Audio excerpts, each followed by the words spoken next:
Today we had an awesome surf, we've got some snacks and now we're off to Galle for the day. Very colourful bus, this one. You can't argue with 100 rupees chicken fried rice. Yeah, so our guest house has a couple of copies of Sri Lanka Lonely Planet and we're going to follow the walking route around Galle Fort. It's pretty easy to get here. The bus from Weligama to Galle was 60 rupees. The only problem was the driver was pretty heavy on both the accelerator and the brake, so it was a bit of a rough ride. But we got here in one piece.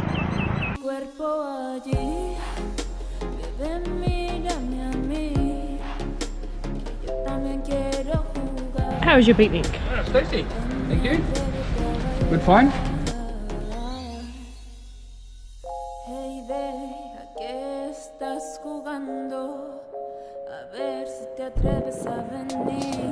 Well, this must be a pretty amazing place to watch the cricket from.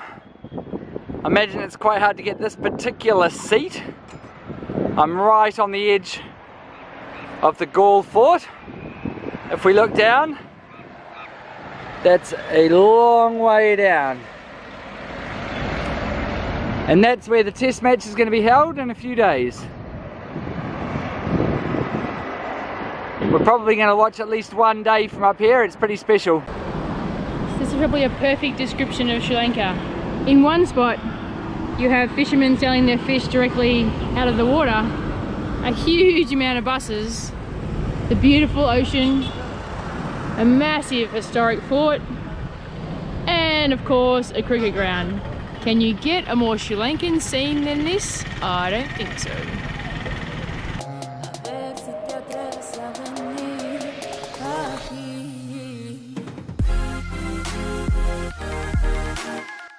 We briefly popped into the foyer of the Amangala Hotel.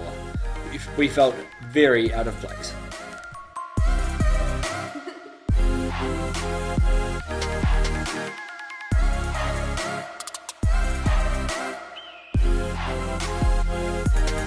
So we are on stop 5 of our Lonely Planet walk around Galle. This is the Dutch Reformed Church. Now the original church was built in 1640. This is a replacement that was built over 5 years from 1749 to 1755. So what's really cool in here is the floor is paved with gravestones which from the older cemetery, some of them are as old as 1662. We found a few like crypty areas outside. There's a really nice organ and a pulpit. It's really unique inside. It's got a big curved or arched ceiling which is blue, looks really attractive, and then some really nice basic stained glass windows. Well worth a look in Galle. We found the post office, which means another set of postcards are on their way. Exploring this fort is tons of fun. It is enormous. The walls are so huge. So we've learnt a little bit about it. So it all happened in 1589 when the Kingdom of Kandy was squabbling with the Portuguese and they built a small fort here. So they named it Santa Cruz. But later they extended it and built more bastions and more walls, and then the Dutch took over in 1640 and destroyed most of the Portuguese components of the wall. After the fort was built in the 17th century, Galle was a really significant port for Sri Lanka, and they had tons of ships and boats coming in. Then the British, obviously, they took over in 1796 and everything kind of shifted to Colombo. So in 2004 the big tsunami hit the town quite badly, but the fort walls stood strong. Yeah, we read in the Lonely Planet that about if you'd come here 20 years ago it would have looked quite different. It sounds like it was quite crumbly and all sort of falling apart. So since then they've done a lot of work restoring lots of the buildings, and the one you can see behind us is the old, I think it was the Dutch governor's house, and that dates from 1863. Or 1683. And that dates from 1683.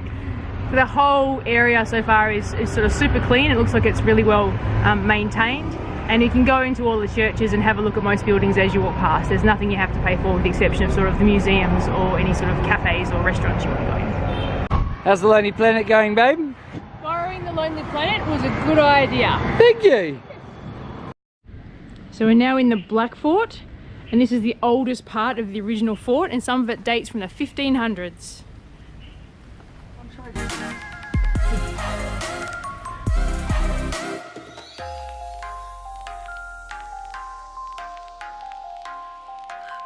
So to get to the Black Fort, you've got to walk through this police station. There's no signs, but just ask the guy on the gate and he'll let you through. This is the inner courtyard of the Dutch hospital at Galle Fort. So it's 2 stories, really beautiful building, and it's well renovated, lovely souvenir shops, specialty shops, tea shops, and quite a lot of really nice looking restaurants. And that's the fort wall you can see right behind me. So from the top floor you get a beautiful view out over the rocks and east out towards Welligama where we're staying, although it's like 30 k's away. Really nice spot. Traveller tip, when you're wandering around the Galle Fort, go over to the Dutch hospital, because behind them is a really nice and modern set of free toilets. That's very exciting in this country.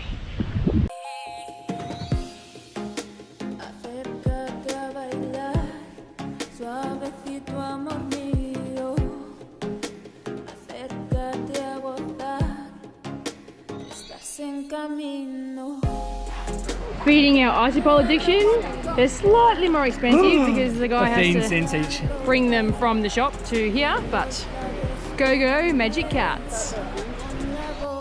As we continue our self-guided tour, we're down at the lighthouse, which was built in 1938 and is still in use today. And then you can walk down onto Lighthouse Beach.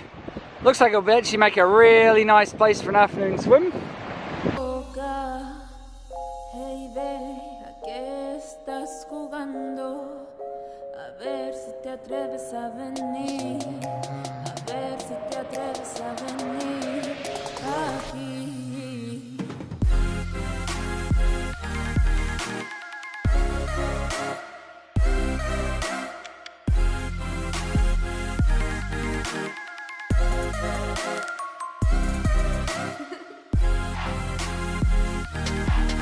That pretty much completes our Lonely Planet whistle stop 3k walk around Galle Fort. We'll be back in a few days. We're certainly coming back to watch the cricket, and it sounds like the first 3 days are sold out, so we'll probably be watching a lot of it from the top here.